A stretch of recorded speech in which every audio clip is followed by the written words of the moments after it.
Hello guys, welcome back to my channel Shri S S and world. तो कैसे हैं आप सब? आशा करते हैं आप सब लोग बहुत अच्छे होंगे और खूब मन लगाकर पढ़ाई कर रहे होंगे। ठीक है, तो हमारा जो ज्योग्राफी चल रही है उसमें हमारा ये 5th चैप्टर है और इसके बाद एक चैप्टर और रह जाएगा। फिर आपकी क्या होगी, 8th क्लास की ज्योग्राफी फिनिश हो जाएगी।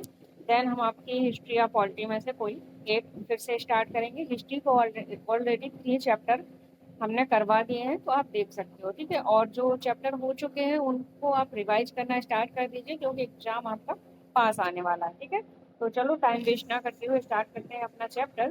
तो आप देख पा रहे होंगे क्या है, उद्योग यानी कि इंडस्ट्रियल चीजें हैं, यानी उद्योगों के बारे में बताया गया है कौन कौन से उद्योग हैं। यहाँ से जानेंगे किस तरह के क्वेश्चन बनते हैं। तो यहाँ से फैक्चुअल क्वेश्चन बनने के ज्यादा चांसेस होते हैं according to statement based question. ठीक है, तो फैक्चुअल क्वेश्चन ज्यादा बनने के चांस हैं और जो आपके स्टेटमेंट है वो थोड़ी कम बनने के चांसेस रहते हैं, लेकिन फिर भी हम लोग दोनों टाइप के क्वेश्चनों को टैकल करेंगे यहाँ पे। ठीक है, तो चलो हम इस स्टोरी को स्किप ही कर देते हैं और आगे बढ़ते हैं। सबसे पहले कहो तो पढ़ दें, कोई बात नहीं, मैं पढ़ देती हूँ। आपके मन में ये ना रहे कि मैम ने ये चीजें छोड़ी हैं, बट इम्पोर्टेंट जो चीजें हैं वो मैं कभी नहीं छोड़ती। ठीक है, क्योंकि आपका एग्जाम क्लियर करवाना है। क्या आपने कभी यह विचार किया है कि लिखने की अभ्यास पुस्तिका जो आप इस्तेमाल में लाते हैं, यानी कि जो बुक है, जो नोटबुक है, जिस पर हम लिखते हैं, जो चीजें हम पढ़ते हैं, वो कैसे बनी है, किस तरह से बनती है? तो शुरुआत वृक्ष से होती है। कैसे? वृक्षों से, यानी कि वृक्ष से बनती है। तो शुरुआत कहाँ से होगी? वृक्ष से। उसे काटा जाता है, फिर लुगदी मिल तक ले जाया जाता है। वहां पे एक लुगदी बनाने वाली मिल होती है, वहां पे ले जाते हैं। वहां से इस लुगदी के तरीके से मशीनों के द्वारा क्या करते हैं, हम कागज में परिवर्तित कर देते हैं। यह कागज प्रेस में जाता है, जहां रसायनों से निर्मित स्याही या इस्तेमाल पृष्ठों का रेखाएं छापने में किया जाता है। उसके उपरांत पृष्ठों को अभ्यास पुस्तिका में रूप में बांधकर पैक कर दिया जाता है और बिक्री के लिए बाजार में भेज दिया जाता है। अब क्या क्या चीजें होती हैं? पहले तो शुरुआत कहाँ, वृक्ष से हो रही है। वृक्षों को क्या करा जा रहा है? वृक्षों को आपको काटा जा रहा है, तो लुगदी मिल लिया जा रहा है। फिर काष्ठ, जो लकड़ी की संसाधित लुगदी है, लुगदी में परिवर्तित करते हैं उस पेड़ को। फिर काष्ठ लुगदी को रासायनिक द्रव्य के साथ क्या करते हैं, मिलाते हैं। फिर मशीनों के द्वारा क्या बनता है, कागज। कागज प्रेस में जाता है। फिर जो रासायनिक निर्मित से जो स्याही होती है उससे रेखाएं छापी जाती हैं। इसके उपरांत अभ्यास पुस्तिका में बांधकर पैक कर कर बिक्री के लिए कहाँ भेजा जाता है? बाजार भेज दिया जाता है। तो ये क्या थी, कागज की एक पूरी प्रोसेस थी। ठीक है, अब जानेंगे आगे। आगे कह रहा है, द्वितीय क्रियाकलाप या विनिर्माण में कच्चे माल को लोगों के लिए अधिक मूल्य के उत्पाद के रूप में परिवर्तित किया जाता है। यानी कि जो द्वितीय क्रियाकलाप है या विनिर्माण है, वो कच्चे माल को लोगों के लिए अधिक मूल्य के उत्पाद में परिवर्तित किया जाता है। जैसे आपने देखा, लुगदी कागज के रूप में, कागज अभ्यास पुस्तिका के रूप में। ये विनिर्माण प्रक्रिया के दो चरण थे, यानी कि एक तो कागज किसके रूप में था, लुगदी के रूप में था, और एक कागज किसके, पुस्तिका के रूप में था। ये दो क्या थे, ये विनिर्माण प्रक्रिया के क्या थे, आपके दो चरण थे। क्या थे? दो चरण। कौन से? एक तो जैसे लुगदी बनी, कागज के लिए लुगदी बनाई गई और उसी लुगदी से कागज बनाया गया। तो ये क्या होगा, ये आपके विनिर्माण के दो चरण होगा। ठीक है, अब देखेंगे उद्योग का संबंध आर्थिक गतिविधियों से है, जो कि वस्तुओं के उत्पादन, खनिज के निष्कर्षण अथवा सेवाओं की व्यवस्था से संबंधित है। यानी कि जो उद्योग है वो उत्पादन और खनिज के निष्कर्षण और सेवाओं के रूप में संबंधित है। इस प्रकार लोहा इस्पात उद्योग वस्तुओं के उत्पादन से संबंधित है। कोयला खनन उद्योग कोयले को धरती से निकालने से संबंधित है, तथा पर्यटन सेवा देने से संबंधित है। ठीक है, अब जो हमने बताए हैं उत्पादन से और खनिजों से, तो उत्पादन से संबंधित किसने क्या है यहाँ पे, तो जो जैसे लोहा और इस्पात है वो उत्पादन से हो गया। कोयला खनन, कोयला धरती से निकालने से संबंधित हो गया। और पर्यटन, जो पर्यटक होते हैं, जैसे टूरिज्म होते हैं, जहाँ हम घूमने जाते हैं, वो हमें रास्ता वगैरह बताते हैं, जगह बताते हैं, तो वो हमारी वो क्या हो गए, तो वो हमसे सेवा से संबंधित हो गए। यानी कि वो हमारी क्या कर रहे हैं, वो हमें चीजें बता रहे हैं, वो हमारे हेल्पर से संबंधित हो जाते हैं। अब चलो यहाँ देखते हैं उद्योगों का वर्गीकरण। क्या देखते हैं? उद्योगों का वर्गीकरण। आई होप आपको ये चीजें समझ में आ गई होंगी। उत्पादन, खनिजों के निष्कर्षण, यानी कि जो चीजें धरती से, पृथ्वी से निकाली जा रही हैं, प्राकृतिक तौर पर हमें मिली है, फिर उनका हम उत्खनन कर रहे हैं, खनन के द्वारा निकाल रहे हैं, तो वो हमारा निष्कर्षण हो जाता है। क्या हो जाता है? निष्कर्षण। उत्पादन, जैसे कृषि करना, खेतों पर चीजें उगाना, फ्रूट उगाना, ये सारी उत्पादन में वो आ जाते हैं। सेवाएं, आपको पता है, जैसे हम किसी की सेवा, किसी चीज की सेवा देते हैं, वो सेवाएं हो जाती है। तो ये चीजें हैं। ठीक है, अब हम उद्योगों का वर्गीकरण करते हैं, तो उद्योग का वर्गीकरण कितने भागों में किया गया है? तो उद्योगों का वर्गीकरण आपका कच्चा माल, आकार और स्वामित्व के आधार पर होता है। ठीक है, कच्चा माल के आधार पर, आकार के आधार पर और स्वामित्व के आधार पर होता है। इस चीज को आप याद रखेंगे। अब कच्चा माल, तो आप जानते हो कच्चा माल किसे कहते हैं। कच्चे माल के उपयोग के आधार पर उद्योग कृषि आधारित, खनिज आधारित, समुद्र आधारित और वन आधारित हो सकता है। यानी कि जो कच्चे माल के आधार पर जो हमने उद्योगों का वर्गीकरण किया है, तो उनके अंदर क्या आ सकते हैं? तो कच्चे माल में आपकी कृषि आधारित, मान लो अनाज है, अनाज को फिर, अनाज क्या है, एक कच्चा वो है, ठीक है, कच्चा माल है, फिर उसको क्या पिसवा लिया, आटा बना लिया तो वो रोटी बनाने काम आया, बिस्किट बने उससे, तो ये कच्चा माल हो जाता है। अब खनिज आधारित जैसे लौह वगैरह है, फिर इनसे चीजें बनाई जाती हैं। समुद्र आधारित, ठीक है, फिर वन आधारित, ये चीजें क्या आ जाती है, कच्चे माल के रूप में आ जाती हैं। ठीक है, आगे बढ़ेंगे बिना टाइम वेस्ट किए हुए। और अगर चीजें समझ में आ रही हैं तो आपको क्या करना है, लाइक शेयर सब्सक्राइब करना नहीं भूलेंगे। तो अभी हमने क्या पढ़े, जो कच्चा माल है वो कितने कितने आधार पर, कृषि आधार पर, खनिज आधार पर, समुद्र आधार पर और वन आधार पर। तो इनको एक एक करके हम टैकल करेंगे, समझेंगे क्या क्या चीजें हैं। ठीक है, तो कृषि आधारित में क्या क्या चीजें आएंगी, जैसे कि आपके कच्चे माल के रूप में जैसे वनस्पति हो गया, जंतु आधारित, ठीक है, वनस्पति और जंतु आधारित उत्पादों का उपयोग कृषि में होता है। ठीक है, कृषि आपको बताया था ना, प्राथमिक उत्पादक में कृषि और पशु दोनों प्राथमिक क्रियाएं होती हैं, मैंने कल ही समझाया था। तो कृषि, जब जहाँ कृषि होगी वहां पशु आएगा, तो आपका कृषि वनस्पति और जंतु आधारित आपके कृषि आधार उद्योग में आ जाएंगे। और क्या, खाद्य संसाधन, वनस्पति तेल, सूती वस्त्र, डेयरी उत्पादक, चर्म उद्योग कृषि आधारित के उदाहरण हो जाते हैं। फिर हम करेंगे खनिज आधारित। तो खनिज आधारित में आपके अयस्क का उपयोग क्या होता है, कच्चे माल के रूप में होता है, जो मैं अभी बताया था आपका।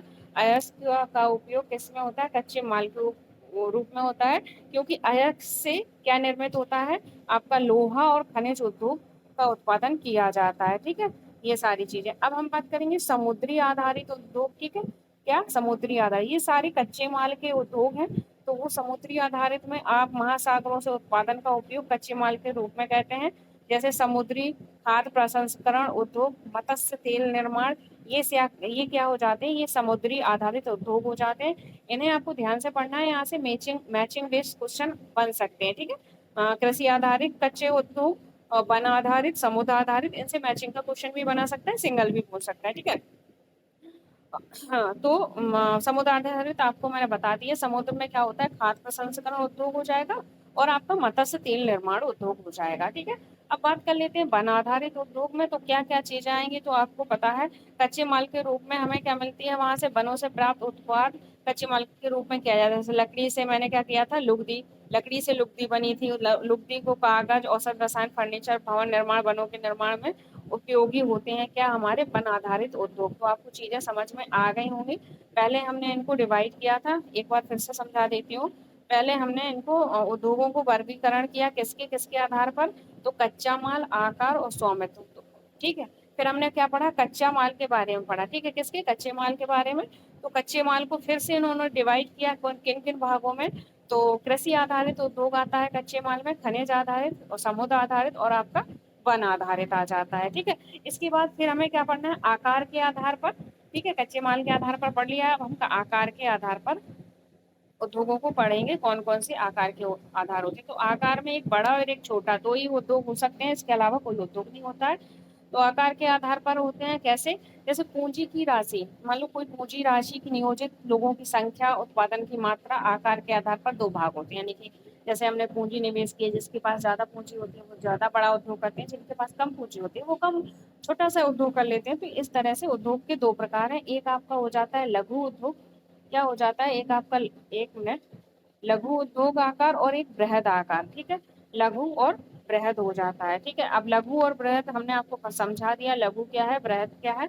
आई होप आप चीजें समझ गए हो। जैसे कुटीर या घरेलू उद्योग छोटे पैमाने के उद्योग है, जो कुटीर उद्योग है, कुटीर उद्योग और घरेलू उद्योग वो क्या है, छोटे पैमाने का उद्योग है। जैसे उसमें टोकरी बुनाई, मिट्टी के बर्तन, हस्त निर्मित कुटीर उद्योग है। कुटीर उद्योग यानी कि आपको ये चीज कुटीर उद्योग समझ में नहीं आया होगा, तो कुटीर कुटीर सॉरी टंग स्प्लिट हो रही है मेरी।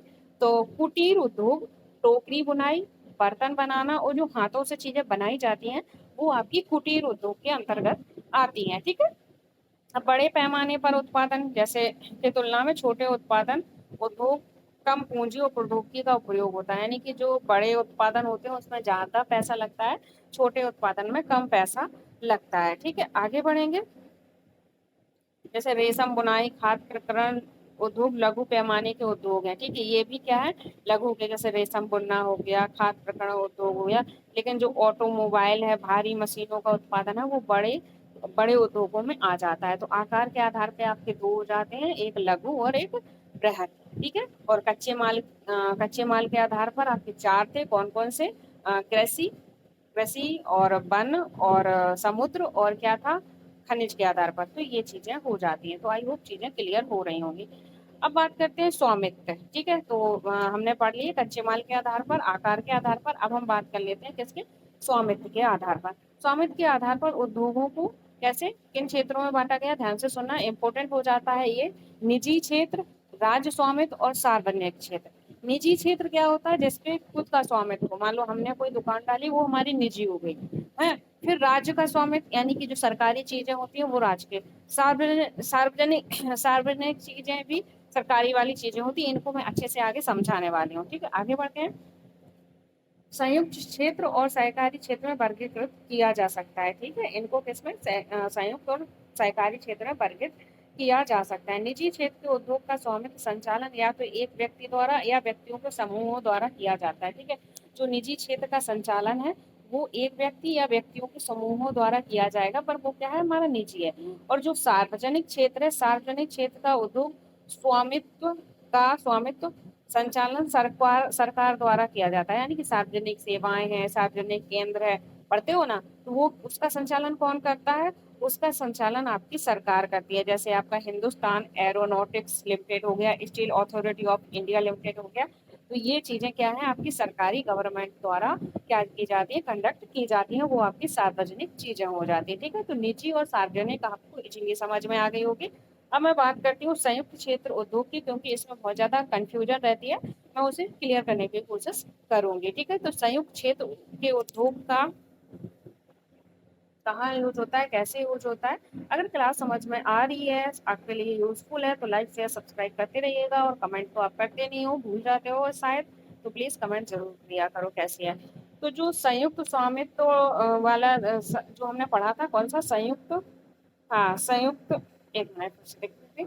संयुक्त क्षेत्र उद्योग क्या पढ़ा था हमने, संयुक्त क्षेत्र उद्योग स्वामित्व और संचालन राज्यों और व्यक्तियों अथवा व्यक्तियों के समूह द्वारा किया जाता है। यानी कि जिस क्षेत्र में क्या हो, जिस क्षेत्र में संचालन राज्यों, यानी कि राज्य और व्यक्ति या व्यक्ति के समूहों द्वारा किया जाता है। जिस क्षेत्र में, मतलब जो क्षेत्र है वहां पे क्या है, राज्य का भी स्वामित्व है और व्यक्तियों का भी स्वामित्व है, दोनों का स्वामित्व है, वो आपके संयुक्त क्षेत्र कहलाते हैं। ठीक है, जैसे आपकी लिमिटेड फैक्ट्रियां हो गई, लिमिटेड क्या होती है, अर्ध सरकारी कहा जाता है ना, अर्ध सरकारी लोग, तो वो लिमिटेड सारी चीजें आपकी क्या होती है, संयुक्त उद्योग के अंतर्गत आती हैं। जैसे मारुति उद्योग क्या है, लिमिटेड संयुक्त क्षेत्र में आती है।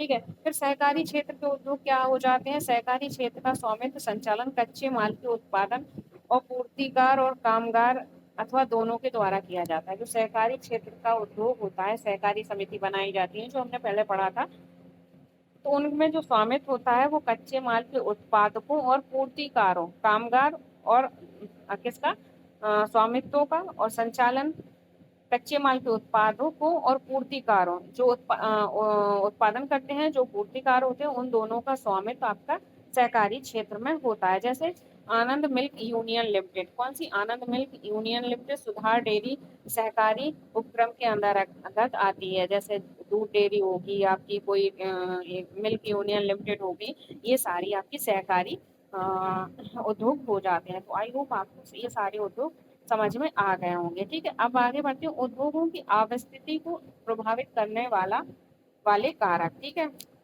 मैं एक बार फिर से क्लियर कर दूं, क्योंकि मुझे ऐसा लग रहा है जैसे आप लोगों को कहीं कंफ्यूजन हो, तो मैं उसे क्लियर करने की कोशिश जरूर करूंगी। ठीक है, तो जो स्वामित्व के आधार पर थे वो मैंने आपको बताया, निजी निजी राज्य का स्वामित्व अथवा सार्वजनिक क्षेत्र। ठीक है, तो निजी और जो राज्य का स्वामित्व और सार्वजनिक क्षेत्र, ये दोनों एक ही हैं। और संयुक्त क्षेत्र, फिर सहकारी क्षेत्र। ठीक है, मैं कंफ्यूज हो गई हूँ, जो पहले मैंने बताया था। तो कंफ्यूज कुछ नहीं है सब सारी चीजें सही, बस एक चीज क्लियर करना चाहती हूँ। जो स्वामित्व क्षेत्र है वो आपका निजी क्षेत्र में, और सार्वजनिक क्षेत्र या आप उसे राज्य स्वामित्व भी बोल सकते हो, ठीक है। फिर संयुक्त क्षेत्र, फिर सहकारी क्षेत्र। तो निजी, जो एक व्यक्ति या व्यक्तियों को समूह द्वारा खोला जाता है वो निजी क्षेत्र हो जाता है। जो सरकार द्वारा चीजें चलाई जाती हैं वो सार्वजनिक या राज्य स्वामित्व हो जाता है। संयुक्त क्षेत्र, संयुक्त क्षेत्र में राज्य और व्यक्तियों का स्वामित्व दोनों का संबंध होता है जिस क्षेत्र में। जैसे लिमिटेड, अर्ध लिमिटेड चीजें होती है, अर्ध सरकारी, वो आपकी संयुक्त क्षेत्र में आती हैं। और सहकारी क्षेत्र वो होते हैं, ठीक है। फिर बात करते हैं सहकारी क्षेत्र। तो सहकारी क्षेत्र में आपके क्या होते हैं, जो उत्पादककर्ता होते हैं, यानी कि मान लो दूध डेयरी में किसान क्या करता है, पशु पालता है और दूध लेके डेयरी में जाता है। तो डेयरी में क्या होता है, दूध दही घी वगैरह इन सब चीजों की पूर्ति होती है। तो जो उत्पादककर्ता और पूर्तिकर्ता दोनों मिलकर क्या करते हैं, सहकारी क्षेत्र को चलाते हैं। वो उसमें अधिकतर आपका दूध डेयरी और मिल्क यूनियन डेयरी, ये सारी चीजें आपकी सहकारी क्षेत्र में आती है। इस चीज का ध्यान रखेंगे, ठीक है। तो आई होप चीजें आप क्लियर हो गई होंगी। आगे बढ़ते हैं। अब देखेंगे उद्योग की अवस्थिति को प्रभावित करने वाले कारक, यानी कि जो उद्योग की स्थिति है उसको कौन प्रभावित कर सकते हैं। तो उनको प्रभावित करने वाले कारक आपके क्या हो जाते हैं, एक मिनट। तो आप देख पा रहे होंगे यहाँ भी लिखा है, कच्चा माल हो गया, कच्चा माल, श्रम, पूंजी, बाजार, जल, विद्युत, भूमि, परिवहन, संचार, ये आपके क्या करते हैं, उद्योगों को अवस्थिति को प्रभावित करते हैं, ठीक है। आगे बढ़ेंगे। उद्योग उन्हीं स्थानों पर केंद्रित होता है जहां इनमें से कुछ या ये सभी कारक आसानी से उपलब्ध होते हैं। यानी कि उद्योग हमें जहां पर अपनी कंपनी वगैरह खोलनी है तो हमें इन चीजों की जरूरत पड़ती है। अगर इनमें से कुछ चीजें कम भी है तो भी चलेगा, पर अगर सारी चीजें उपलब्ध है तो हमें ऐसी जगहों पर क्या करना चाहिए, उद्योग स्थापित करना चाहिए, ठीक है। तो ये कारक हो जाते हैं उद्योग स्थापित करने के। ध्यान से देख लीजिएगा, कच्चे माल, श्रम, पूंजी, बाजार, जल, विद्युत, भूमि, परिवहन और संचार, ठीक है। आगे बढ़ते हैं। जहां इसमें से कुछ या सभी कारक ऐसे, कभी कभी सरकार कम दाम पर विद्युत उपलब्ध, कम परिवहन लागत तथा अवसंरचना जैसे प्रोत्साहन प्रदान करती है ताकि पिछड़े क्षेत्रों में भी उद्योग स्थापित किया जा सके। औद्योगिकरण से प्रायः नगरों और शहरों का क्या होता है, विकास और वृद्धि होती है, ठीक है। आगे बढ़ेंगे। अब देखते हैं औद्योगिक तंत्र क्या होता है, ठीक है, जानेंगे औद्योगिक तंत्र के बारे में। जहाँ चीजें समझाने की है वहां समझाऊंगी, जहां नहीं है तो वहां हमें सीधा रीड ही करना पड़ेगा, ठीक है। औद्योगिक तंत्र में निवेश, प्रक्रम और निर्गत शामिल होता है। ध्यान से सुनना, जो औद्योगिक तंत्र है, तंत्र किस चीजें से मिलकर बन रहा है, तो वो निवेश, प्रक्रम और निर्गत, ये तीन चीजें मिलकर क्या बनाती है, औद्योगिक तंत्र बनाती है। इस चीज का ध्यान रखेंगे। अगर क्वेश्चन बन जाता है औद्योगिक तंत्र किन चीजों से मिलकर बनता है, तो निवेश, प्रक्रम और निर्गत हो जाएगा, ठीक है। आगे बढ़ते हैं। निवेश में कच्चे माल, श्रम, पूंजी की लागत, जल की उपलब्धता, परिवहन, विद्युत और अन्य अवसंरचनाएं शामिल होती हैं। जो निवेश है, यानी कि निवेश, प्रक्रम, निर्गत से तंत्र बन रहा है। अब निवेश के अंदर क्या क्या चीजें आ रही हैं, तो निवेश के अंदर ये चीजें आपकी शामिल है। फिर बात करी है किसकी, प्रक्रम की। प्रक्रम की, तो प्रक्रम में कई तरह के क्रियाकलाप शामिल होते हैं जो कच्चे माल को परिष्कृत माल में परिवर्तित करते हैं, ठीक है। फिर बात करते हैं निर्गत, यानी कि अंतिम उत्पाद और इससे अर्जित आय क्या हो जाती है, निर्गत आय कहलाती है। तो ये आपके निवेश, प्रक्रम और निर्गत शामिल हो जाते हैं इनमें, ठीक है। आगे बढ़ेंगे। देखेंगे सूती वस्त्र उद्योग के संदर्भ में कपास, मानव श्रम, कारखाना, परिवहन लागत निवेश हो सकता है। प्रक्रमों में क्या होता है, प्रक्रमों में उटाई, कटाई, बुनाई, रंगाई, छपाई शामिल हो जाता है, ठीक है। क्या हो जाता है, जो प्रक्रम है, प्रक्रम यानी कि प्रोसेस, चीजों को बनाने की प्रोसेस क्या हो जाती है, प्रक्रम में के अंतर्गत आती है। कमीज जिसे आप पहनते हैं वह क्या होता है, वह एक उत्पादन हो जाता है, ठीक है। तो औद्योगिक तंत्र पढ़ा अब हमने। अब हम पढ़ते हैं औद्योगिक प्रदेश, कौन कौन से प्रदेश हैं जहां पर ये औद्योगिक चीजें होती हैं, ठीक है। तो ये आपका क्या है, फैक्चुअल डाटा है, इसे आप खुद पढ़ सकते हो, लेकिन मैं पढ़ाती हूँ। औद्योगिक प्रदेश का विकास तब होता है जब कई तरह के उद्योग एक दूसरे से क्या करते हैं, निकट स्थित होते हैं और वे अपनी निकटता के लाभ आपस में क्या करते हैं, बांटते हैं। विश्व के प्रमुख औद्योगिक प्रदेश में क्या है आपका, पूर्वोत्तर अमेरिका हो जाता है, पश्चिमी मध्य यूरोप, पूर्वी यूरोप और पूर्वी एशिया है। मुख्य औद्योगिक प्रदेश अधिकांश क्या है, जो मेन औद्योगिक प्रदेश है वो अधिकांश कहाँ पाए जा रहे हैं, तो वो आपके शीतोष्ण कटिबंध क्षेत्र में समुद्री पत्तनों के समीप, विशेष तौर पर कोयला क्षेत्र के निकट स्थित होते हैं। जहां से इन्हें ज्यादा प्रॉफिट होता है वो ऐसे ही क्षेत्रों में उपस्थित हुआ करते हैं। ठीक है, बंदरगाह हो गया, कोयले की खान वगैरह होगी, तो ये यहाँ ऐसे ही क्षेत्र चुना करते हैं। ठीक है, तो चीजें क्लियर हैं? अगर है तो अच्छे से मन लगाकर पढ़िए और अपना एग्जाम क्लियर कीजिए।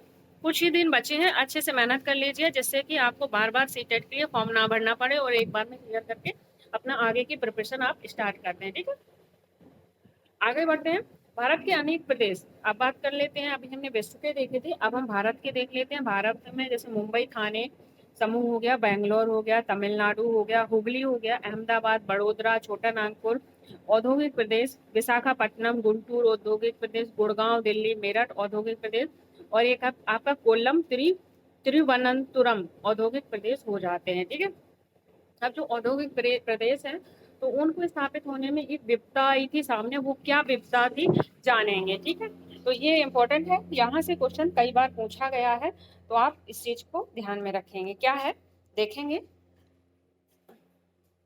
कह रहा है कि उद्योगों, दुर्घटना और विविधता का मुख्य रूप से तकनीकी विफलता या संकट उत्पन्न करने वाले पदार्थ के बेतरतीब उपयोग के कारण घटित होती है। यानी कि जो उद्योगों में घटनाएं घटनी हैं, जो मान लो कोई घटना घट गई, कोई मशीन खराब हो गई या कुछ चीजें हुई हैं, तो वो तकनीकी खराबी के कारण उत्पन्न होती हैं या किसी और प्रॉब्लम के कारण ये चीजें क्या होती हैं, घटित हो जाती हैं। ठीक है, अब ऐसी ही एक त्रासदी है जो है आपकी भोपाल की त्रासदी।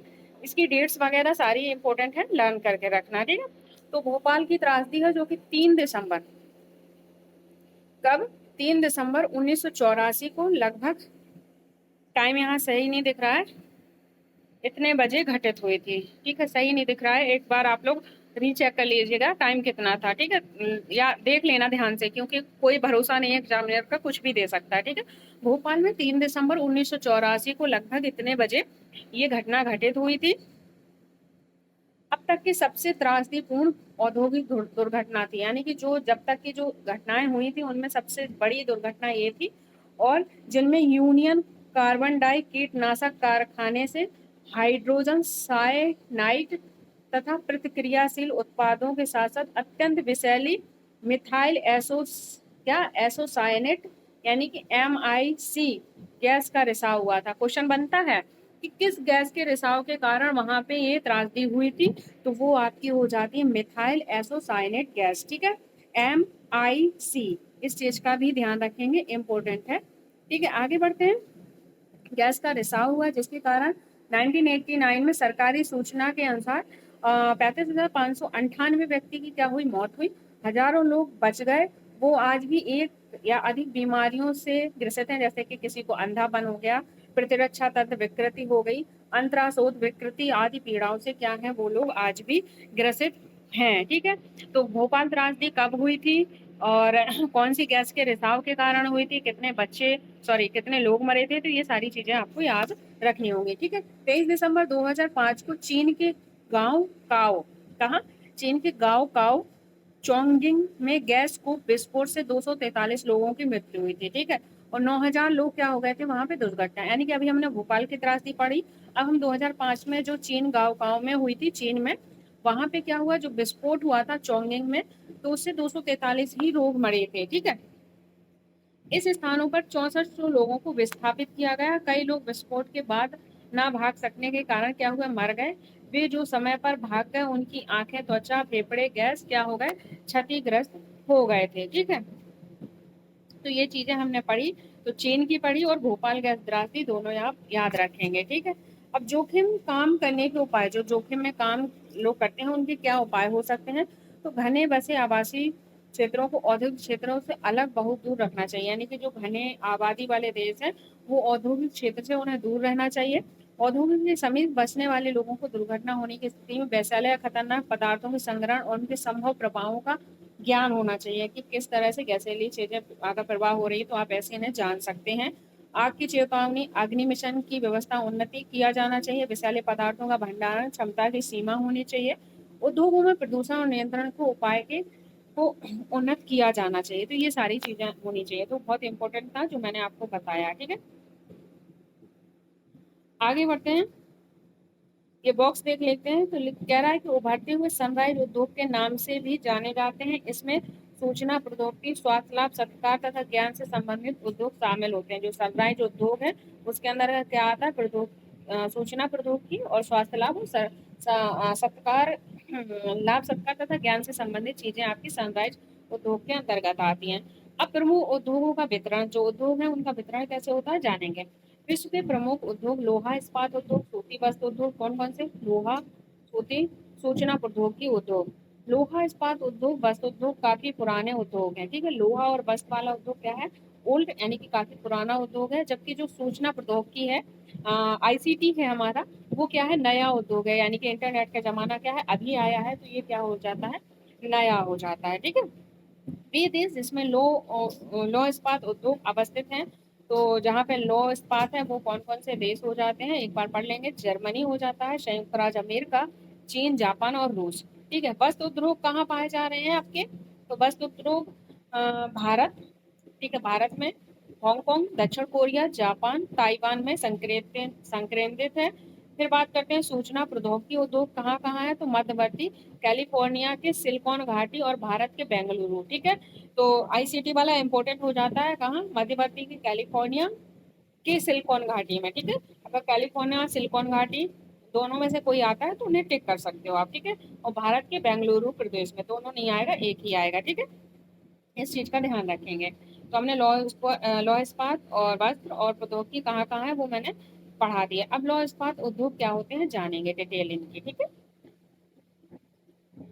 अन्य उद्योगों की तरह लौह इस्पात उद्योग में भी बहुत से क्या होने हैं, सब में क्या होता है, निवास, प्रक्रम और निर्गत। सभी चीजों में आपका निवेश होगा, पूंजी निवेश करना पड़ेगा। निवेश करके प्रक्रम यानी कि बनाने की प्रोसेस होगी, फिर निर्गत उन्हें वहां से बेचा जाएगा। तो ये सारे उद्योगों में ये प्रोसेस होता है। ठीक है, यह एक पोषक उद्योग है जिसमें उत्पादक अन्य उद्योगों के लिए कच्चे माल के रूप में प्रयुक्त होते हैं। उद्योगों के निवेश में श्रम, पूंजी, स्थान और अन्य अवसंरचना के स्थान साथ साथ लौह, कोयला, चूना पत्थर कच्चे माल के रूप में सम्मिलित होते हैं। आगे बढ़ेंगे, लौह के इस्पात के निर्माण की प्रक्रिया में कई चरण शामिल हैं। कच्चे माल को क्या किया जाता है, कच्चे माल को भट्टी में झोंका जाता है, फिर यह प्रगलन होता है, इसके बाद परिशोधित होता है, प्राप्त उत्पाद इस्पात होता है। ठीक है, पहले क्या होता है, जो कच्चा माल है उसे भट्टियों में तपाया जाता है, उसे प्रगलन कहते हैं। प्रगलन के बाद परिशोधित होता है, परिशोधन यानी कि शुद्ध किया जाता है, फिर उत्पाद स्थित क्या हो जाता है, वो इस्पात कहलाता है। ठीक है, जो अन्य उद्योग कच्चे माल के रूप में प्रयुक्त किया जाता है। इस्पात कड़ा होता है, कैसा होता है, कड़ा होता है, इसे आसानी से काटा और आकार दिया जा सकता है। ठीक है, और इस तार बनाया जाता है, इससे क्या बनाता है, तार, जैसे एल्यूमिनियम, निकल, तांबा, ये सारे तार बनाए जाते हैं। अब प्रगलन हमने शब्द पढ़ा था, प्रगलन क्या है जानेंगे।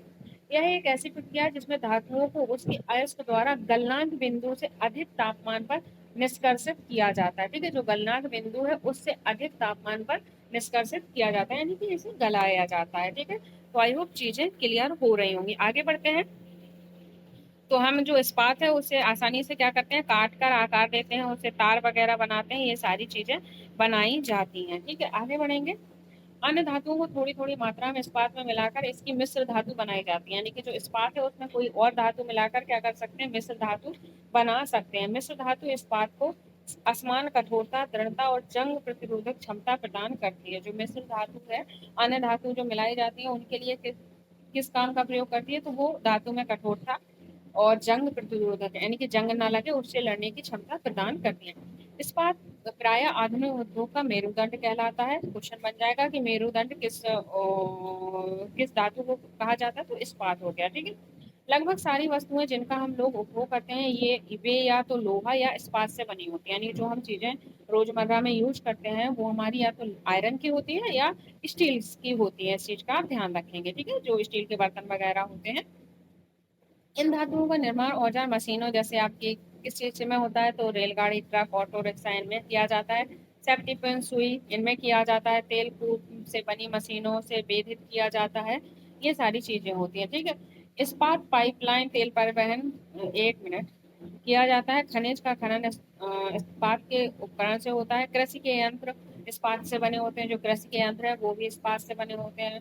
भवनों, विशाल भवनों का ढांचा इस्पात का बनाया जाता है। 1800 ईस्वी की पूर्व उद्योग वहां स्थित थे जहां कच्चा माल और विद्युत आपूर्ति और बहता जल आसानी से क्या हो जाता था, उपलब्ध हो जाता था। तो 1800 ईस्वी में जो इस्पात उद्योग थे वो ऐसी जगह पर स्थित हुए थे। ठीक है,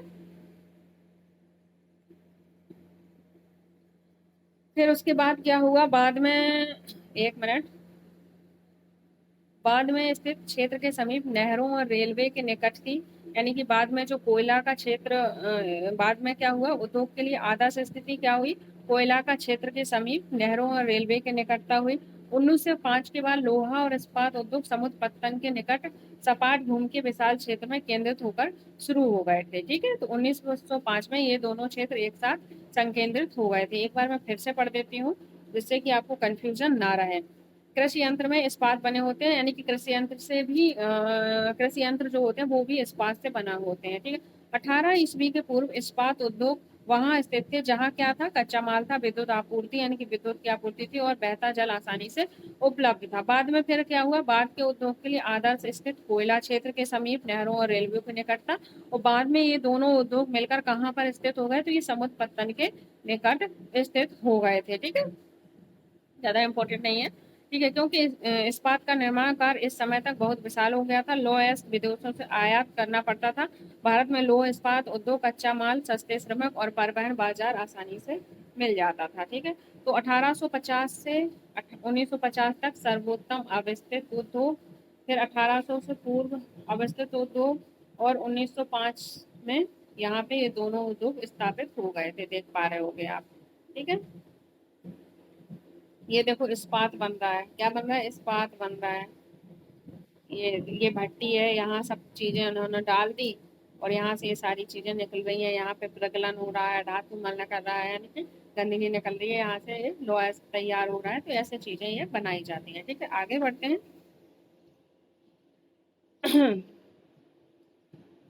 तो जो भारत में क्या है, धातु जो श्रम है, मजदूर लोग आसानी से क्या का लाभ लेते हुए विकसित हुए थे। यानी कि जो उद्योग है वो भारत में आसानी से और कम लागत में आपको श्रमिक और मजदूर मिल जाते हैं, इससे ये लोग और विकसित हुए। सभी महत्वपूर्ण इस्पात उत्पादक केंद्र, जैसे जो महत्वपूर्ण इस्पात केंद्र हैं कौन कौन से हैं, तो वो आपके भिलाई हो गया, दुर्गापुर, बर्नपुर, जमशेदपुर, राउरकेला, बोकारो एक ही प्रदेश में स्थित है। इंपॉर्टेंट हो जाता है, ध्यान से इसे पढ़ लीजिएगा। तो ये एक ही प्रदेश में स्थित है। ठीक है, ध्यान से सुनना। आगे बढ़ते हैं। 4 राज्यों में फैले हैं, जो कहाँ है, 4 राज्यों में फैले हैं। वे 4 राज्य कौन कौन से हैं, तो आपका पश्चिम बंगाल है, झारखंड है, उड़ीसा और छत्तीसगढ़ में ये सारे क्षेत्र फैले हुए हैं। ठीक है, भद्रावती और विजयनगर कर्नाटक में, विशाखापट्टनम आंध्र प्रदेश में। जो भद्रावती और विजयनगर है वो कहाँ पर है, कर्नाटक में है।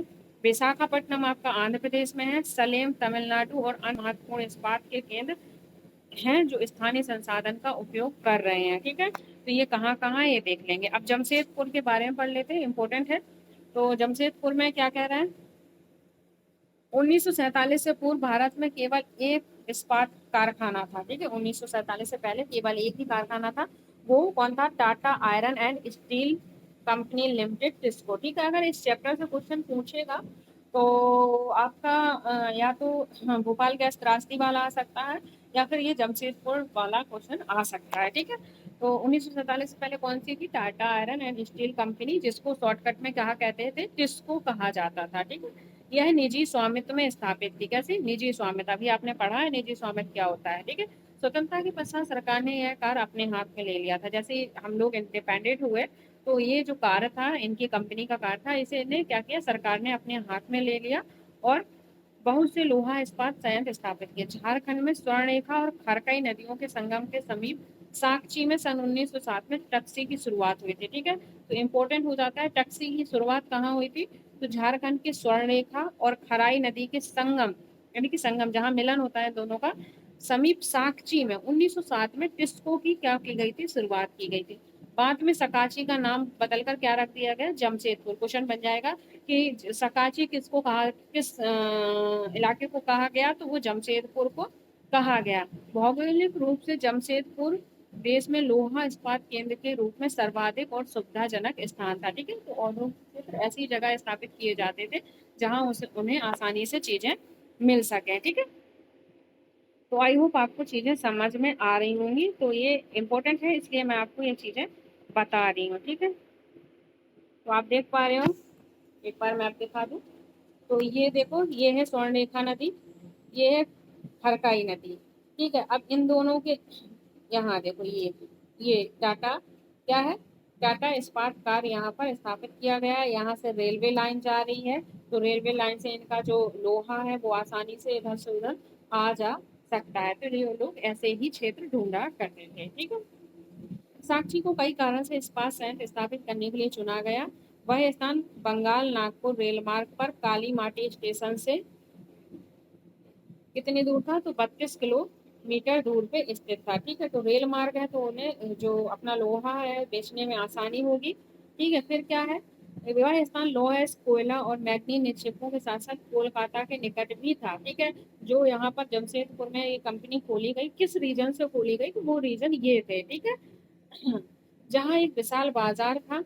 टिस्को को झरिया कोयला जैसे टिस्को को झरिया कोयला क्षेत्रों से कोयला और उड़ीसा तथा छत्तीसगढ़ से लोएस और चूना पत्थर डोलोमाइट और मैग्नीज मैग्नीज प्राप्त होता था। ठीक है, तो टिस्को को झरिया कोयला क्षेत्रों से कोयला और उड़ीसा तथा छत्तीसगढ़ से लोएस चूना पत्थर डोलोमाइट और मैग्नीज प्राप्त हो रहा था। फिर बात करते हैं, खरकई स्वर्ण रेखा नदियों से पर्याप्त जल से क्या होती थी, आपूर्ति होती है। जो खरकई है स्वर्ण रेखा नदी है, उससे उन्हें जल की जो आपूर्ति थी वो नहीं होती थी। ठीक है, सरकारी प्रोत्साहन से इस पर्याप्त पूंजी उपलब्ध हुई। जमशेदपुर में टिस्को की स्थापना के बाद कई अन्य प्रौद्योगिक संयंत्र स्थापित किए गए। इनमें से रसायन, ठीक है, रसायन, इंजन पुर्जे, कृषि उपकरण, मशीनों, टिन की चादरें, केबल, तार उत्पादन वहीं पे स्थापित किए गए। ठीक है, भारत में लोहा इस्पात उद्योग के विकास से त्वरित औद्योगिक विकास आरंभ हुआ।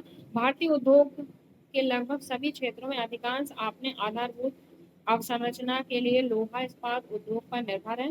भारतीय लोहा इस्पात में बृहत समाकलित इस्पात संयंत्रों के साथ साथ क्या है, लघु लघु इस्पात मिल भी क्या है, सम्मिलित हैं। इसमें द्वितीयक उत्पादक, रोलिंग मिल और सहायक उद्योग भी शामिल है। ठीक है, जो इस्पात उत्पादक है उनमें ये चीजें शामिल की गई हैं। द्वितीयक उत्पादक और रोलिंग मिल और सहायक उद्योग भी शामिल किए गए हैं। तो आई होप चीजें सही समझ में आई होंगी। अब हम पीटर्सबर्ग के बारे में पढ़ लेते हैं, वो क्या है जानेंगे। यह संयुक्त राज्य अमेरिका का एक महत्वपूर्ण इस्पात नगर है। ठीक है, जो पीटर्सबर्ग है वो कहाँ का, तो संयुक्त राज्य अमेरिका का क्या है, इस्पात नगर है। ठीक है, पीटर्सबर्ग के इस्पात उद्योग को स्थानीय सुविधाएं उपलब्ध थी। जो उद्योग है यहाँ पे इन्हें स्थानीय सुविधा उपलब्ध थी। कच्चा माल जैसे कोयला पीटर्सबर्ग में ही उपलब्ध होता था, जबकि आयस कहाँ से, मिनेसोटा की लोहे की खानों से प्राप्त होता था, जो पीटर्सबर्ग के लगभग कितने 1500 किलोमीटर दूर था। इम्पोर्टेंट नहीं है, बस एक ओवरव्यू ले लीजिए, क्या पता अगर आ गया तो आप लोग उसे छोड़ देना। ठीक है, इन खानों और पीटर्सबर्ग के बीच नौ परिवहन सर्वोत्तम मार्ग क्या था, ग्रेट लैक्स जलमार्ग आता था। अयस्क नौ परिवहन के सस्ता मार्ग है। ग्रेट लैक्स से पीटर्सबर्ग क्षेत्र तक लो अयस्क रेलगाड़ियों से लाया जाता था। ओयो, मोनोगहेला, एल्गनी नदियों से पर्याप्त जल पर्याप्त होता था। यानी कि जो पीटर्सबर्ग क्षेत्र है वहां पे ये नदियां थी, कौन सी, ओयो, मोनोग हेला और एल्गनी। ठीक है, आगे बढ़ते हैं। आज पीटर्सबर्ग में बहुत कम बड़ी इस्पात मिल है। ये मिल पीटर्सबर्ग के ऊपर मोनोग हेला और एल्गनी नदी की घाटियों तथा पीटर्सबर्ग के नीचे ओयो नदी के सहारे स्थित है। परिष्कृत इस्पात स्थल जल दोनों मार्गों द्वारा बाजार में भेजा जाता है। पीटर्सबर्ग के क्षेत्र में इस्पात मिलों में कई के अतिरिक्त कई अन्य कारखाने हैं। रेल पटरी उपकरण, भारी मशीनों के उत्पादन और इस्पात का उपयोग कच्चे माल के रूप में करते हैं। ठीक है, तो इस चीज का आप ध्यान रखेंगे। आप पढ़ेंगे ये क्या है, तो ग्रेट लैक्स के नाम, जो ग्रेट लैक्स के किनारे, लैक्स मतलब क्या होती है, लेक, झील, तो वो कौन कौन सी थी, तो संयुक्त राज्य अमेरिका की जो झीलें हो जाती हैं वो ग्रेट लैक्स हो जाती हैं। वो आपकी सुपीरियर, ह्यूरॉन, ओटोरियो, मिशिगन और ईरी। तो ये आप यहाँ पढ़ो या ना पढ़ो, पर ये वेरी वेरी इंपॉर्टेंट हो जाता है। अगर झील से क्वेश्चन आएगा तो ज्यादातर एनसीईआरटी से ही, ज्यादातर क्या 99% 0.9% एनसीईआरटी की ही चीजें पूछी जाती हैं। तो ग्रेट लेक्स कौन कौन सी हो जाती हैं संयुक्त राज्य अमेरिका की या पीटरबर्ग की, तो सुपीरियर, ह्यूरॉन, ओटारियो, मिशिगन और ईरी, ये 5 झील सुपीरियर झील की सबसे बड़ी झीलें होती हैं। ठीक है, तो ये पांचों झील आपको याद रखना है, very very very IMP question है। ठीक है, और अन्य की तुलना में उच्च ऊर्ध्वाधर प्रवाह पर स्थित हैं ये, ठीक है। आगे बढ़ते हैं, सूती वस्त्र उद्योग की बात कर लेते हैं। अभी हमने लॉ इस्पात की बात की, अब सूती वस्त्र उद्योग की बात कर लेते हैं, ठीक है। तो धागे से कपड़े की बुनाई एक प्राचीन कला है। कपास, ऊन, सिल्क, जूट और पटसन का प्रयोग वस्त्र निर्माण में होता है, सबको पता है, ठीक है। उपयोग में लाए गए कच्चे माल के आधार पर वस्त्र उद्योग का वर्गीकरण किया जाता है। जैसे रेशे वस्त्र उद्योग में कच्चा माल है। रेशे प्राकृतिक और मानव निर्मित दोनों होते हैं। जो रेशा है वो प्राकृतिक और मानव निर्मित दोनों होता है। यहाँ से क्वेश्चन बन सकता है, कैसे बन जाएगा कि कौन सा रेशा आपका प्राकृतिक है और कौन सा आपका मानव निर्मित है, तो ये इंपॉर्टेंट हो जाता है, ठीक है। इस चीज का आप ध्यान रखेंगे। तो प्राकृतिक रेशा कौन सा होता है, मैं अंडरलाइन करती हूँ, देख लेना। प्राकृतिक रेशा, एक मिनट। प्राकृतिक रेशे ऊन हो गया, सिल्क हो गया, कपास, लिनन, जूट से प्राप्त होता है, ठीक है। किससे? ऊन, सिल्क, कपास, लिनन, जूट से प्राप्त होता है। तो मानव निर्मित रेशा कौन कौन से हैं, तो नाइलॉन, पॉलिस्टर, एक्रेलिक और रेयन आपकी क्या है, मानव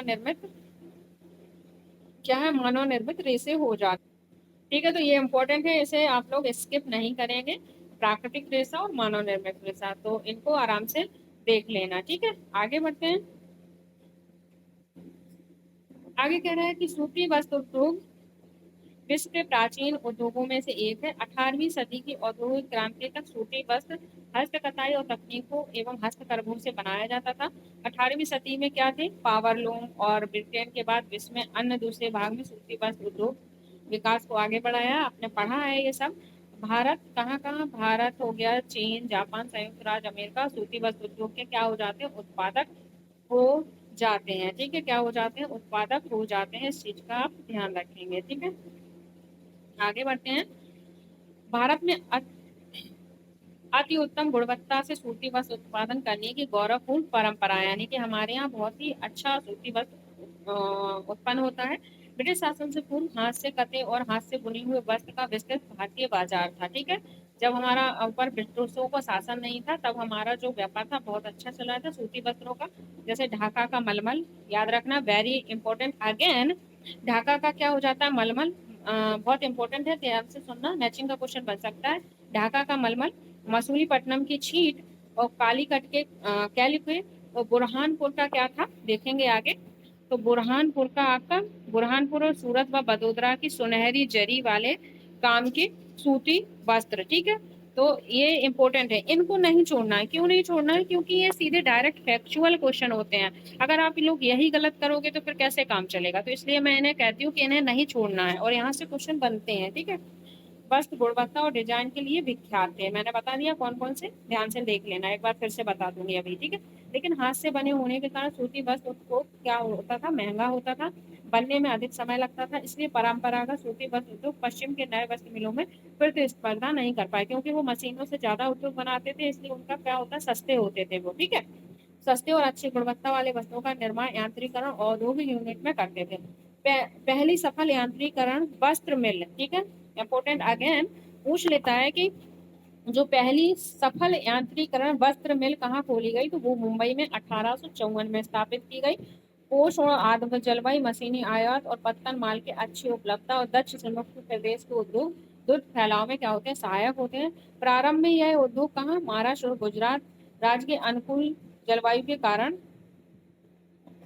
पनपा था, लेकिन वर्तमान में आर्द्रता कृत्रिम रूप से उत्पन्न की जा सकती है और कच्ची कपास शुद्ध होती है। कैसी होती है, शुद्ध होती है, एवं वस्त्र उत्पादन प्रक्रिया में इसका वजन कम नहीं होता है, इसलिए यह उद्योग भारत के विभिन्न भागों में फैल गया, जैसे कि कहाँ, कोयम्बटूर, कानपुर, चेन्नई, अहमदाबाद, मुंबई, कोलकाता, लुधियाना, पुडुचेरी और पानीपत में इनके केंद्र स्थापित हो चुके हैं। तो जो इम्पोर्टेंट है वो चीजें मैं बता चुकी हूँ, आप इनके देश याद रखो या ना रखो, पर कहाँ कहाँ की चीजें फेमस है वो याद रखो। देखो, देश में प्रथम वस्त्र उद्योग, ठीक है, देश में प्रथम वस्त्र उद्योग कहाँ खोला गया था, 1818 में कोलकाता के समीप फोर्ट गैलेस्टर में स्थापित किया गया था। अगेन इम्पोर्टेंट, अब इसमें कंफ्यूजन वाले दो पॉइंट हैं।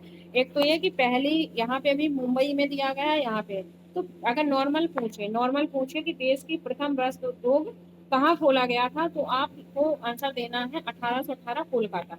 अगर वो पूछे कि पहली सफल, यानी कि जो सफल यांत्रिक वस्त्र मिल थी वो कहाँ खोली गई थी, तो वो मुंबई 1854 में। तो ये डिफरेंस आपको समझ में आ गया होगा, ठीक है। और ये आपको चीजें समझ के चलनी है, जब भी सारी चीजें आपकी क्लियर हो पाएंगे। ठीक है, मैंने यहाँ एक चीज स्किप की है, वो मैं एक बार देख लेती हूँ और आपको बता देती हूँ। शब्द टेक्सटाइल लैटिन के टेक्सचियर से उत्पन्न किया गया है, जिसका अर्थ होता है बुनना। ठीक है, तो अगर क्वेश्चन में आ जाए कि टेक्सटाइल कौन सा शब्द है, तो लैटिन भाषा के टेक्सचियरे से उत्पन्न है और जिसका अर्थ क्या होता है, आपका बुनना हो जाता है। ठीक है, तो आई होप आपको चीजें क्लियर हो गई होंगी। आगे बढ़ते हैं, अब बात करते हैं अहमदाबाद की। तो अहमदाबाद के बारे में बात करते हैं। जो मैंने इंपॉर्टेंट चीजें थी वो मैंने ऑलरेडी आपको समझा दी हैं, फिर भी ये चीजें पढ़ लेते हैं, कोई नहीं। अहमदाबाद, अहमदाबाद गुजरात में साबरमती नदी के तट पर स्थित है। 1859 में यह पहली सूरत मिल स्थापित की गई थी। ठीक है, तो ये कहाँ पर स्थित है अहमदाबाद, तो गुजरात में साबरमती के तट पर, और 1959 में यहाँ पर पहली सूरती मिल स्थापित की गई थी। शीघ्र ही मुंबई के बाद भारत का दूसरा सबसे बड़ा उद्योग निर्मित नगर बन गया, यानी कि पहला क्या था, अहमदाबाद था, और दूसरा आपका मुंबई बन गया था। अहमदाबाद में प्रायः भारत का मैनचेस्टर कहा जाता है। तो ये इंपॉर्टेंट है कि भारत का मैनचेस्टर किसे कहा जाता है, तो वो आपको अहमदाबाद को कहा जाता है। अनुकूल अवस्थित कारक अहमदाबाद में सूती वस्त्र उद्योग के विकास में सहायक थे। अहमदाबाद कपास उत्पादन करने वाले क्षेत्रों के बहुत निकट स्थित है। यहाँ कच्चा माल आसानी से उपलब्ध होता है। जलवायु कताई बुनाई के लिए आर्द्र और सपाट भूभाग भूमि की आसानी से उपलब्धता की मिलों की स्थापना से उपयुक्त है, यानी कि वहाँ की जो जोग्राफिकल चीजें हैं वो सारी इस मिल के लिए उपयुक्त हैं। ये गुजरात और महाराष्ट्र राज्य की घनी आबादी इस उद्योग को कुशल और अर्धकुशल श्रमिक उपलब्ध कराते हैं। सुविकसित सड़कें और रेल मार्ग जल सूती वस्त्र देश के विभिन्न भागों में आसानी से पहुंचाने में मदद करते हैं। इस तरह इसकी बाजार तक सरल पहुंच और उपलब्ध है। नजदीक में क्या है, मुंबई पत्तन है, इसे मशीनों का आयात करने और सूती वस्त्र को निर्यात करने की क्या है, सुविधा भी प्राप्त है। ठीक है, परंतु हाल के वर्षों में अहमदाबाद सूती मिलों की कुछ समस्याएं हैं। बहुत बहुत से वस्त्र मिल बंद हो चुके हैं। देश में नए वस्त्र केंद्रों का विकास और अहमदाबाद नगर के मिलों में मशीनी प्रौद्योगिकी का नवीनीकरण न होने से इसका प्रमुख कारण है, यानी कि जो अहमदाबाद मिल है उसका नवीनीकरण नहीं किया गया है, तो इससे बहुत से उद्योग क्या हो चुके हैं, नुकसान पहुंचा है या बंद हो चुका है। ठीक है, भारतीय वस्त्र उद्योगों के कुल उत्पादन का लगभग 1/3 हिस्सा निर्यात किया जाता है। ठीक है, जो भारतीय वस्त्र उद्योग है उसके उत्पादन का कितने हिस्सा, तो 1/3 हिस्सा क्या किया जाता है, निर्यात किया जाता है। अब बात कर लेते हैं ओसाका की। हमने अहमदाबाद की बात की, ओसाका, यहाँ भी एक इम्पोर्टेंट क्वेश्चन है, वो मैं आपको बताती हूँ। ठीक है, ओसाका क्या है, जापान का महत्वपूर्ण वस्त्र निर्माण केंद्र है। तो ओसाका वाला क्वेश्चन आया हुआ है एक बार कि ओसाका कहाँ का वस्त्र निर्माण केंद्र है, तो वो जापान का है। ओसाका क्या है, तो वस्त्र निर्माण केंद्र है, कहाँ का, जापान का। तो इसे अहमदाबाद को भारत का मैनचेस्टर कहते हैं और ओसाका को जापान का मैनचेस्टर कहते हैं। तो इम्पोर्टेंट है, दोनों मैनचेस्टर को आप याद रखोगे। ठीक है, ओसाका में सूती वस्त्र उद्योग का विकास कई भौगोलिक कारणों से हुआ। ओसाका के चारों ओर क्या है, विस्तृत मैदान सूती वस्त्र मिलों के विकास के लिए क्या है, आसानी से उपलब्ध है। उष्ण आर्द्र जलवायु क्या करती है, कताई व बुनाई के लिए क्या हो जाती है, उपयुक्त हो जाती है। जलवायु कैसी है, उष्ण। योडो नदी क्या है वहां पे, ओसाका में योडो नदी की मिलें पर्याप्त जल उपलब्ध कराती है। श्रमिक आसानी से उपलब्ध हो, पत्तन की अवस्थी कच्चे कपास को आयात करने वस्त्र निर्यात की सुविधा उपलब्ध कराती है। ओसाका का वस्त्र उद्योग पूर्णतः आयातित कच्चे मालों के ऊपर निर्भर है, यानी कि जो वहाँ का वस्त्र उद्योग है वो किस पर है, कच्चे माल पर निर्भर है। कपास मिस्र से, भारत, चीन, यूएसए से आयात किया जाता है। जो वहाँ पर कपास है वो कहाँ से, भारत, मिस्र और यूएसए से मंगाया जाता है। ठीक है, आगे बढ़ते हैं। परस्पर उत्पाद अधिकांश निर्यात किया जाता है। उच्च गुणवत्ता और कम मूल्य की वजह से उसका अच्छा बाजार चलता है, यानी कि जो यहाँ का कपड़ा है उसकी गुणवत्ता अच्छी है और जो रेट है वो क्या है, कम है। यद्यपि देश का यह एक महत्वपूर्ण उद्योग है, लेकिन हाल की ओसाका के सूती वस्त्र उद्योगों का स्थान अन्य उद्योग जैसे कि लौह इस्पात, मशीनरी, जहाजरानी, ऑटोमोबाइल, विद्युत उपकरण और सीमेंट लेते जा रहे हैं। ठीक है, तो इनकी जगह ये चीजें लेते जा रहे हैं। तो आई होप आपको ये चीजें क्लियर हो गई होंगी। मैंने जो इम्पोर्टेंट इम्पोर्टेंट चीजें बताई हैं वो आपको सारी क्लियर हो। एक बार मैं सारा रिकॉल करा दूं, अगर आप कहो तो यहाँ पर मैंने क्या पढ़ा है, कच्चा माल। ठीक है, कच्चा माल क्या होता है, उद्योगों का वर्गीकरण हमने किया था। कच्चा माल आकार और स्वामित्व के आधार पर।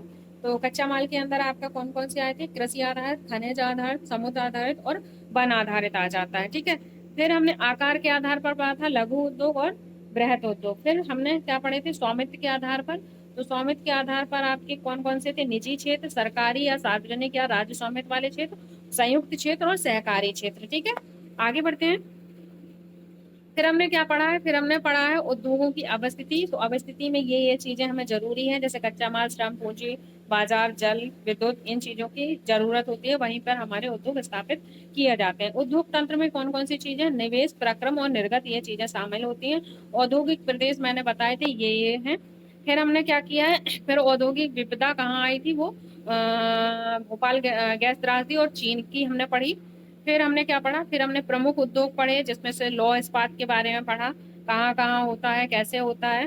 फिर हमने लौह इस्पात को अच्छे से टैकल किया। फिर हमने जो स्टील कंपनी स्थापित की गई थी जमशेदपुर में टाटा द्वारा, वो चीजें पढ़ी, कब स्थापित की गई थी। फिर हमने क्या किया? फिर हमने सूती वस्त्र उद्योग और जमशेदपुर में और पीटर्सबर्ग के बारे में पढ़ा, और ग्रेट लैक्स जो 5 थी, जैसे सुपीरियर, ह्यूरॉन, ओटेरियो, मिशिगन और ईरी, तो ईरा, तो ये सारी हमारी सुपीरियर लैक्स हैं, सॉरी ग्रेट लैक्स हैं। फिर हमने सूती वस्त्र उद्योग के बारे में पढ़ा, कहाँ कहाँ पर है ये। अहमदाबाद, ओसाका के बारे में पढ़ा। भारत का मैनचेस्टर अहमदाबाद है और जापान का मैनचेस्टर आपका ओसाका कहलाता है। ठीक है, तो आई होप आपको सारा चैप्टर रिकॉल हो गया होगा और आप अच्छे से चीजों को टैकल कर पा रहे होंगे। अगर चीजें समझ में आ रही हैं, आपके लिए क्लासेस यूजफुल है, तो प्लीज प्लीज कमेंट करो, क्योंकि आपके कमेंट से हमें मोटिवेशन मिलता है। हमें लगता है कि हमारे बच्चों को चीजें समझ में आ रही हैं, उन्हें पसंद आ रही है। तो एक कमेंट कर दिए करिएगा। अगर आपको टाइम नहीं तो वाई लिख दीजिएगा, मैं वाई से समझ जाऊंगी कि यस यस यस आपको सारी चीजें क्लियर है। So guys, thank you, take care and bye bye. मन लगाकर पढ़िए, बस कुछ ही दिन बचे हैं और अपना सीटेट क्वालिफाई करिए। सो बाय बाय।